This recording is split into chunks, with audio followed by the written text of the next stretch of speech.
This is a story about impossible choices, unexpected compassion, and how one desperate night can transform everything. Before we dive in, please hit that like button, subscribe to this channel, and share this video with friends and family who need to hear this message. After the story, drop your thoughts in the comments below. I can't wait to hear your perspective. The night settled over Ninquel village like a heavy blanket, thick and suffocating. Inside a small clay house with a rusted zinc roof, the air carried the bitter scent of native herbs mixed with something darker, the smell of death creeping closer. Obina sat on the earthen floor beside his father's bamboo bed, clutching a worn cloth soaked in cool water. His hands trembled as he dabbed his father's burning forehead.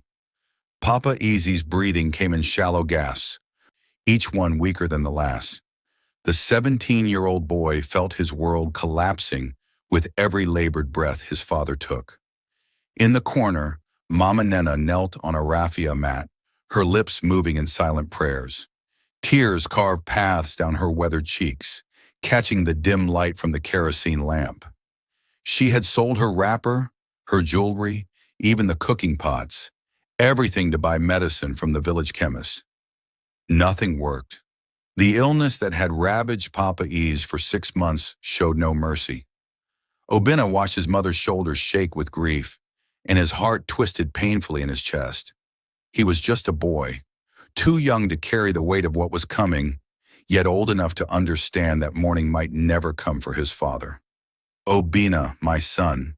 Papa Easy's voice was barely a whisper, dry like leaves in Harmattan wind. The boy leaned closer, his ear nearly touching his father's cracked lips. "Come closer, Nwam. I need to tell you something before I go." "Papa, don't talk like that. You'll get better. The medicine will work tomorrow, you'll see." Obina's voice broke, betraying the hope he tried desperately to hold on to. Papa Ease managed a weak smile, the kind that held a lifetime of love and regret. His bony fingers found Obina's wrist, gripping with surprising strength. "Listen to me carefully, my son. I'm going to join our ancestors tonight. I can feel them calling me home." He paused, catching his breath, fighting to deliver his final words. "You must promise me something. Promise me you will take care of your mother.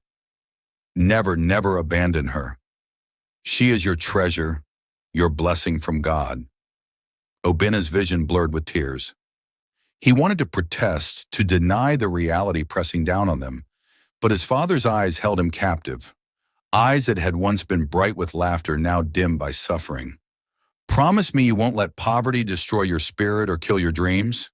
Papa Ease continued, each word costing him precious energy. "I know we have nothing. I know the village calls us the poorest family in Ninquel. But poverty is not your destiny, Obina. You have something special inside you.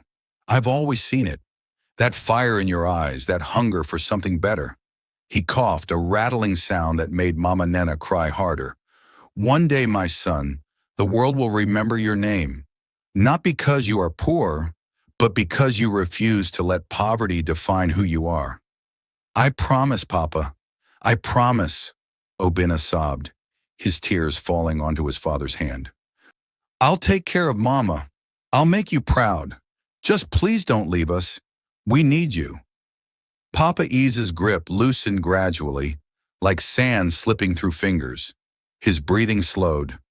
"Remember, Nwam, there are no shortcuts in life. Hard work, faith, honesty, these are your weapons against poverty. Use them well." His voice faded to nothing more than a whisper. "Your mother, tell her I loved her. Every single day." Then Papa Ease's chest stopped moving.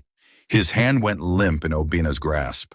The kerosene lamp flickered as if acknowledging the departure of a soul. Mama Nena's scream shattered the night, a sound of pure anguish that would haunt Obina for years to come. She crawled to the bed, gathering her husband's lifeless body in her arms, rocking back and forth like a mother with an infant.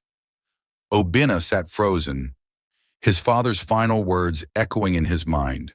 "One day the world will remember your name." How could that be possible? They couldn't even afford a proper burial.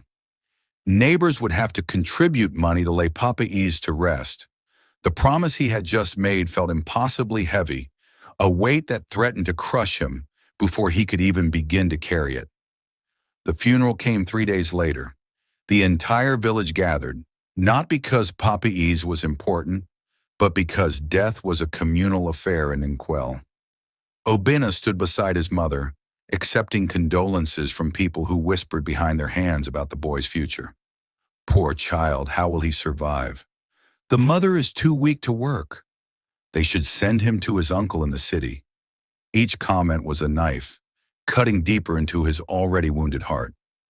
As they lowered his father's body into the red earth, wrapped only in white cloth because they couldn't afford a coffin, Obinna made his promise again, silently this time. He would honor his father's memory. He would protect his mother. He would prove that poverty was not his destiny. The path ahead was unclear, shrouded in darkness and uncertainty, but the seed of determination had been planted. His father's final words became his guiding light, a north star in the overwhelming darkness of grief and desperation that threatened to swallow him who my 5 years crawled by like wounded animals, each day bleeding into the next with monotonous cruelty. Obinna, now 22 years old, pushed his battered wheelbarrow through the dusty paths of Enugu Market. The metal frame groaned with every step, its wheels wobbling dangerously on axles held together by prayer and wire. Sweat poured down his face, stinging his eyes as the afternoon sun beat mercilessly on his back. His torn shirt clung to his skin, and his rubber slippers, held together with glue and hope, slapped against the concrete with each weary step. "Joseph the Dreamer," a voice called out mockingly from a fruit stall. The name had stuck like mud after someone heard Mama Nena encouraging her son years ago. "Still pushing that wheelbarrow, eh? When will your dreams come true?" Laughter erupted from nearby traders who had nothing better to do than ridicule a young man trying to survive. Obinna kept his head down, pretending not to hear. The mocking didn't hurt anymore. He had built calluses around his heart just as thick as those on his palms. He loaded bags of rice onto his wheelbarrow for a trader, earning barely enough coins to buy Gary and soup for dinner. This was his life now, carrying other people's goods from morning until night, earning pittance, watching his dreams fade like old photographs left in the sun. But Mama Nena never stopped believing. Every evening when he returned to their small rented room, a single space with cracked walls and a leaking roof, she would greet him with a smile that defied their circumstances. "My son, how was today?" she would ask, serving him whatever little food she had managed to prepare. "Mama, you should eat more. You're getting too thin," Obinna would protest, trying to give her extra portions. "Nonsense," she would reply, her eyes twinkling despite the weariness etched in her face. "Dreams are like seeds, Obinna. If you keep watering them with hard work, faith, and honesty, one day God himself will make them grow. Your father saw something special in you. I see it too. Don't ever give up." Her words were medicine to his tired soul. Every night before sleeping on their thin mat, Obinna would whisper his plans to her. "One day, Mama, I'll build you a house with real glass windows. You'll have clothes so beautiful that the village women will be jealous. You'll never go hungry again." She would pat his hand gently, believing every word with the fierce faith only a mother possesses. Then the cough started. At first it seemed harmless, just a small tickle in her throat. But within weeks, Mama Nena's cough deepened, becoming a violent, rattling sound that shook her entire body. Obinna recognized it immediately. It was the same cough that had taken his father. Terror gripped his heart like icy fingers. He took her to the government hospital, where a tired-looking doctor examined her briefly. "Severe respiratory infection, possibly pneumonia. She needs proper medication, X-rays, maybe hospitalization." The doctor scribbled on a prescription pad without looking up. "That will be 75,000 naira for tests and initial treatment." 75,000 naira. Obina made maybe 2,000 naira on a good week. The number was impossibly large, a mountain he could never climb. "Doctor, please, isn't there something cheaper? Anything?" The doctor finally looked at him, and for a moment sympathy flickered in his eyes. "I'm sorry, young man. Without proper treatment, the infection will spread to her lungs. Maybe 2, 3 months if we're lucky." He handed over the prescription. "Try to raise the money quickly." Obina sold everything. His wheelbarrow, his only source of income, went to another struggling trader for 15,000 naira. His father's old wristwatch, the only inheritance he had, brought 3,000. He begged from neighbors, borrowed from loan sharks who charged crushing interest rates, even spent 2 days standing outside the market begging from strangers. People who once mocked him now ignored him completely, stepping around him like he was invisible. He managed to gather 48,000 naira, not enough for proper treatment, only enough for basic medicine that barely slowed Mama Nena's decline. Every night he listened to her labored breathing, each cough a reminder of his failure. His father's promise echoed mockingly in his mind. Take care of your mother, no matter what. He was failing, the one thing Papa Ease had asked of him, and he was powerless to deliver. The line between right and wrong began to blur. Desperate thoughts invaded his mind during sleepless nights. What good was honesty when honesty couldn't save your mother? What value did hard work have when hard work left you empty-handed and helpless? His father had told him no shortcuts, but his father was dead, and his mother was dying, and the world didn't care about noble principles when you were drowning in poverty. One evening, returning from another fruitless day of odd jobs, Obina passed through an unfamiliar neighborhood. The streetlights barely worked, casting long shadows between buildings. He heard voices coming from an abandoned mechanic workshop and paused, something pulling him closer. Through a broken window, he saw two men sitting around a table covered with bundles of cash, more money than Obina had seen in his entire life. "Chief Okonkwo's mansion is the target," one man said, his voice rough like gravel. "The old man keeps cash in his study. Security is light on Fridays when the guards go to their village. We go in, take what we need, get out. Simple." "What about weapons?" the second man asked. "This." The first man placed a black pistol on the table. The metal gleamed dully in the dim light. "Just for show. We're not killers, just businessmen collecting what the rich don't need." Obina's heart pounded violently. He should walk away. This was not his path, but his mother's cough echoed in his memory, and his father's promise burned in his chest. He watched the men count their money, laughing about their plans, and something dark and desperate awakened inside him. They stood up, leaving their planning materials on the table, and walked to the back of the workshop, probably to drink or smoke. Before he could think, before reason could stop him, Obina's hand reached through the broken window. His fingers closed around the cold pistol. It was heavier than he expected, solid and terrible in his palm. He pulled it through the window, tucked it into his waistband, and ran into the darkness, his breath coming in panicked gasps. He had just crossed a line he never imagined crossing. He was no longer Obina the wheelbarrow boy, Obina the dreamer.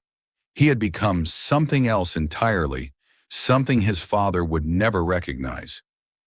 The pistol felt like burning coal against Obina's skin, tucked beneath his shirt as he walked through the dark streets of Enugu. His mind raced with 1,000 thoughts, each one screaming at him to throw the weapon away, to turn back, to find another way. But another voice, louder, more desperate, reminded him of his mother's labored breathing, the way her cheeks had hollowed out, how her hands trembled when she tried to lift a cup of water. Time was running out. He had maybe weeks, perhaps only days, before the infection consumed her completely. He waited 3 agonizing days, the pistol hidden under his thin mattress like a venomous snake. Each night he lay awake planning, then abandoning plans, then planning again. The address the criminals had mentioned burned in his memory. Chief Okonkwo's mansion on Independence Layout. The express road estate where Enugu's wealthiest lived behind high walls and iron gates. Obinna had pushed his wheelbarrow past those gates countless times, seeing the mansions beyond like castles in fairy tales. Beautiful, untouchable, existing in a different universe from his own. On Friday evening, Obinna told his mother he had found night work at a warehouse. The lie tasted bitter on his tongue. Mama Nena smiled weakly from her mat, too sick to question, too trusting to doubt. "Be careful, my son," she whispered. "Remember what your father always said. There are no shortcuts." The irony of her words nearly broke him, but he kissed her forehead and stepped into the night. The express road was eerily quiet at midnight. Streetlights cast pools of orange glow between long stretches of darkness. Obinna's heart hammered so violently he thought it might burst through his chest. He had watched the mansion for 2 nights from across the road, noting the patterns, the single security guard who patrolled lazily, more interested in his phone than his surroundings. Just as the criminals had said, Friday night security was lighter. Most guards went to their villages for the weekend. The compound wall was high, but a large mango tree grew close enough to provide access. Obinna climbed with trembling limbs, every sound amplified in his ears. The rustle of leaves, the distant bark of a dog, his own ragged breathing. He dropped into the compound, landing in soft grass that smelled of recent rain. The mansion loomed before him, a 2-story structure with gleaming windows and exterior lights that illuminated manicured gardens. Wealth breathed from every corner of this place, wealth that could save his mother 100 times over. A side door was unlocked, careless, the way only the very secure or very foolish leave things. Obinna slipped inside, finding himself in a corridor with marble floors that reflected his distorted image back at him. He looked like a ghost, a shadow that didn't belong. The house was silent except for the hum of air conditioning, a luxury he had only experienced in shopping malls. His rubber slippers whispered against the expensive floors as he moved deeper into the mansion, following instinct more than plan. He found the study on the 2nd floor, a room lined with books, dominated by a massive wooden desk. And there, in a cabinet with a glass door, sat stacks of crisp Naira notes, bundled and organized like they meant nothing. Obinna's hands shook as he approached. This was it. Enough money to save Mama Nena, to pay for treatment, to buy time, to fulfill his father's promise. He reached for the cabinet, his fingers closing around the first bundle. Then he heard it, a terrible guttural sound that froze his blood. A groan, desperate and choking, coming from behind the desk. Obinna spun around, nearly dropping the money.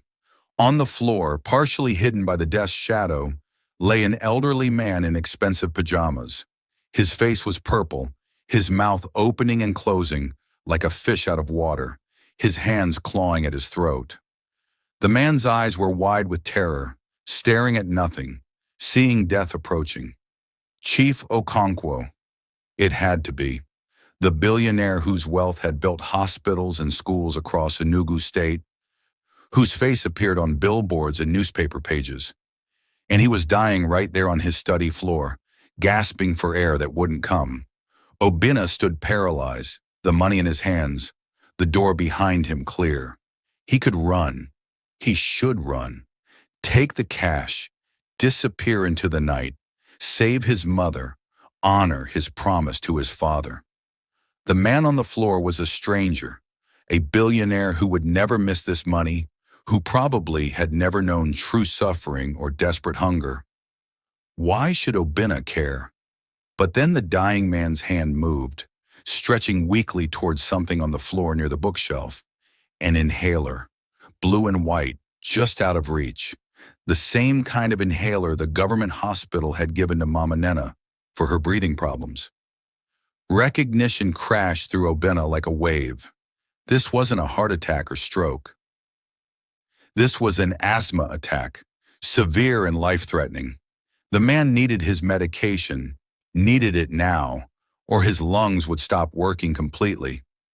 Obina's father's face flashed in his memory, Papa E's gasping for breath in those final moments, desperate for air that wouldn't come, the helplessness in his eyes as death claimed him. The same helplessness now stared up at Obina from Chief Okonkwo's purple face. The same desperate fight for one more breath, one more moment of life. "No," Obina whispered to himself. "No, not again." The money fell from his hands, scattering across the marble floor. The pistol, that terrible symbol of his desperation, dropped beside it with a metallic clatter. Obina dove to the floor, crawling past the dying billionaire, his hands closing around the inhaler. He had watched the doctors teach his mother how to use hers. He knew what to do. Shaking the device, he brought it to Chief Okonkwo's lips, pressed down once, twice, 3 times, forcing the medication into the man's constricted airways.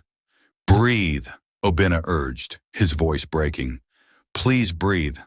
Come on, sir. Stay with me." Seconds stretched like hours.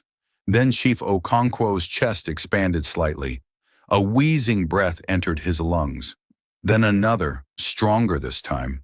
Color began returning to his face, the purple fading to red, then to pale but living. His eyes focused, finding Obina's face, confused and terrified but alive. Alive. Relief flooded through Obina so powerfully that tears sprang to his eyes. He had saved a life. For one moment, despite everything, the stolen gun, the breaking and entering, the intention to rob, he had chosen compassion over desperation. He had seen another human being in that moment of crisis, not a billionaire, not a target, just a man dying the same way his father had died. And he couldn't let it happen again. That was when he heard the footsteps thundering up the stairs, heavy boots pounding against marble. The security alarm had been silent, but somehow they knew. Voices shouted orders. The study door burst open with explosive force. "Freeze! Put your hands up! Now!" 3 security guards rushed in, their own weapons drawn and pointed directly at Obina. Their eyes took in the scene instantly.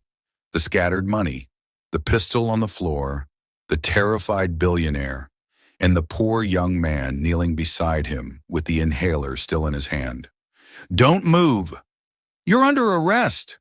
Obina raised his hand slowly, his heart sinking into despair. He had saved Chief Okonkwo's life, but no one would ever believe that. All they saw was the evidence of attempted robbery, the weapon, the money. His moment of compassion had sealed his fate. The police station smelled of sweat, stale air, and hopelessness. Obina sat on a cold concrete floor in the holding cell, his wrists bruised from the tight handcuffs they had clamped on him during the arrest. Around him, other prisoners muttered in the darkness. Thieves, drunkards, men whose stories he didn't want to know. His own story felt impossible even to himself now.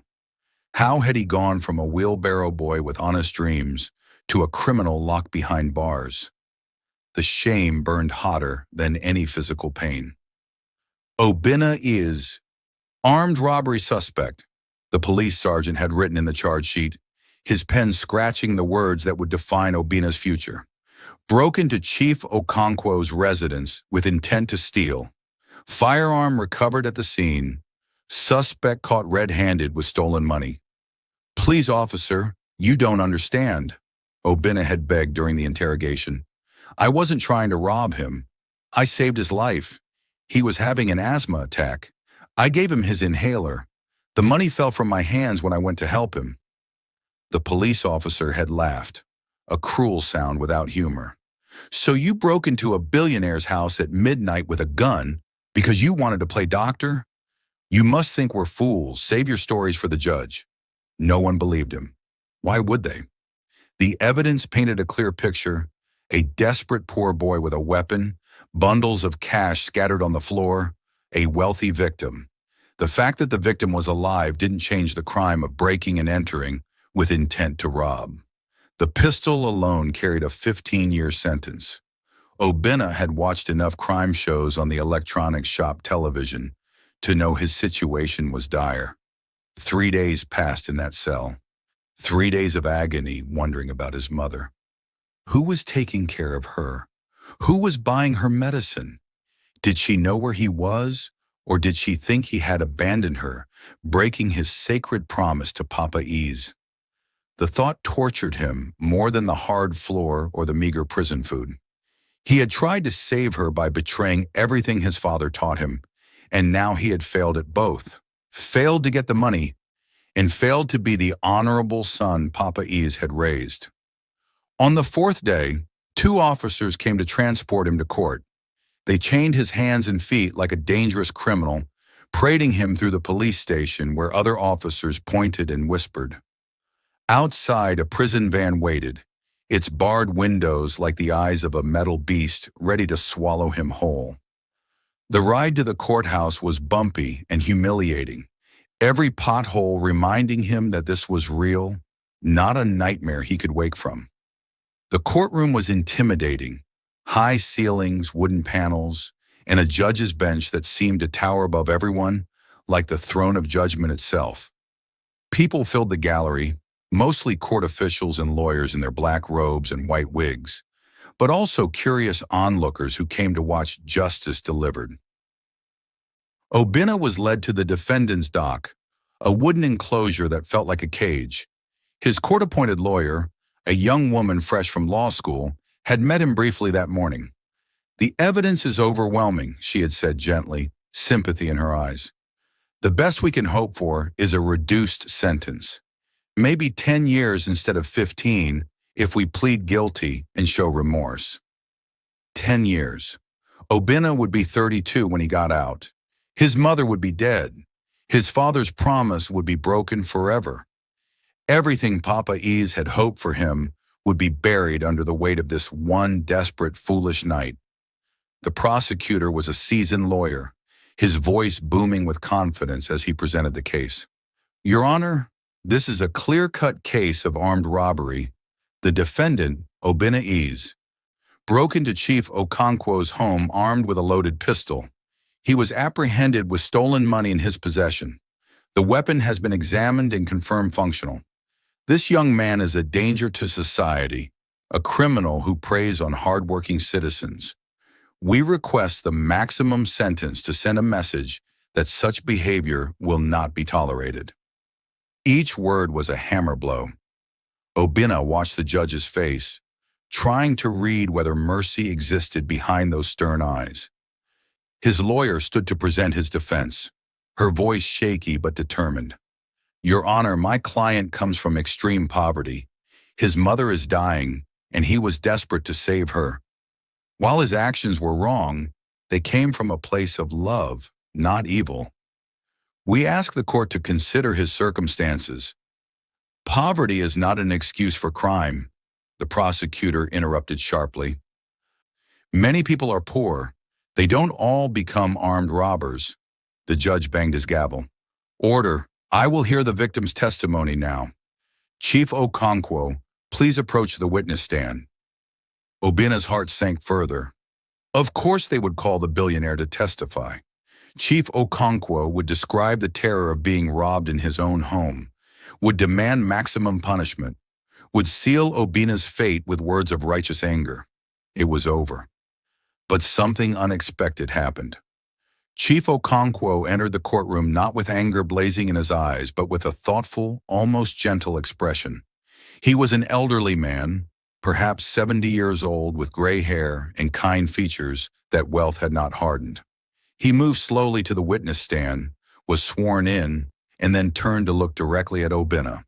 Their eyes met, and in that moment, something passed between them: recognition, understanding, perhaps even gratitude. "Chief Okonkwo," the prosecutor began confidently, "please tell the court what happened on the night of the incident." The billionaire cleared his throat. "I was in my study when I suffered a severe asthma attack. My inhaler had fallen out of reach. I was dying. I couldn't breathe, couldn't call for help. I thought those were my final moments on earth. And then the defendant broke in with a gun? The prosecutor prompted. Yes, but Chief Okonkwo paused, his voice strengthening. But what happened next is what matters. This young man could have taken my money and run. The door was clear. I was helpless. He had every opportunity to rob me blind and disappear. Instead, he dropped everything, the money, even his weapon, and saved my life. He administered my inhaler correctly, stayed with me, brought me back from the edge of death. The courtroom erupted in murmurs. The prosecutor's confident expression faltered. But, Your Honor, he still broke in with criminal intent.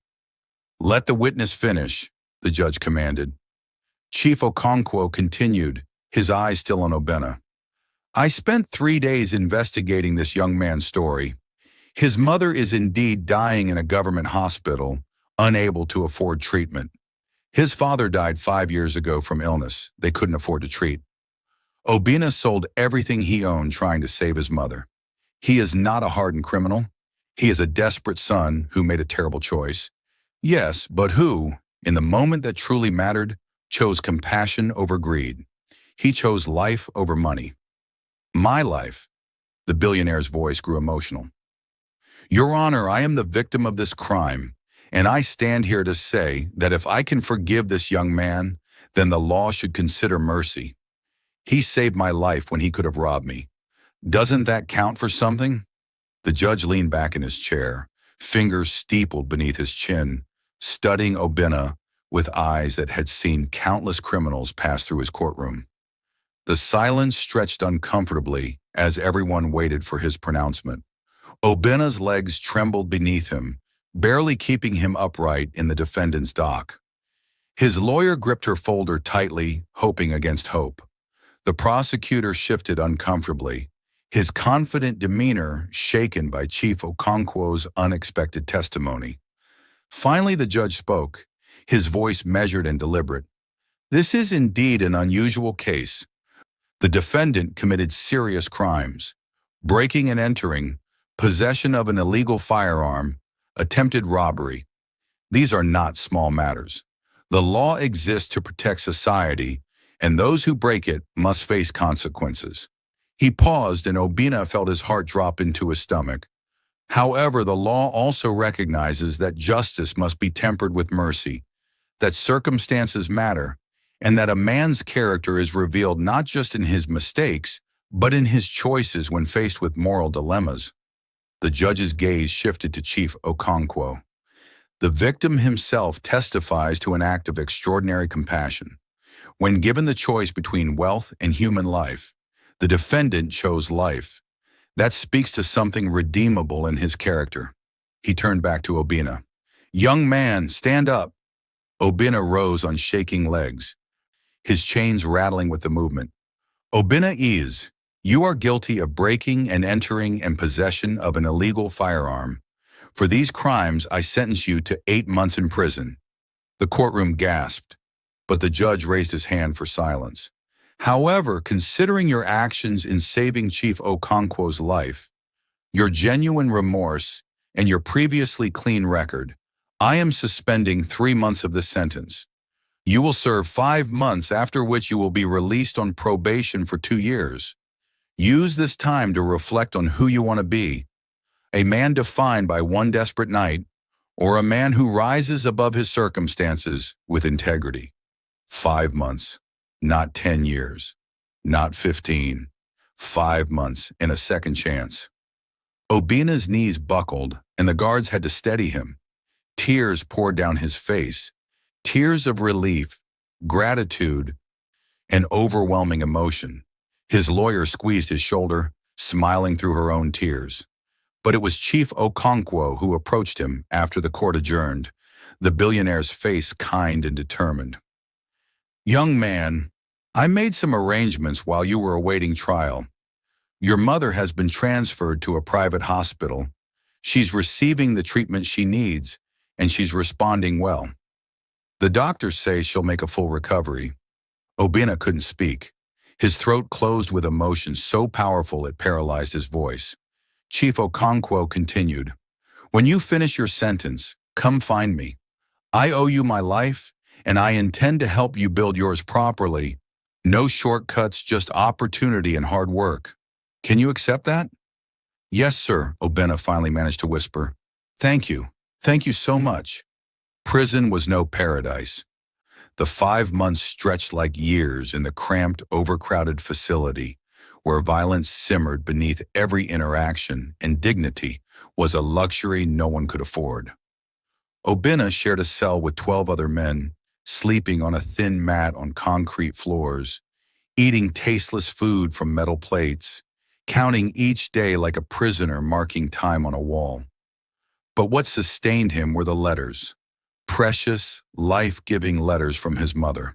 The first one arrived 2 weeks into his sentence, delivered by a guard who seemed surprised that anyone would write to prisoner number 7438.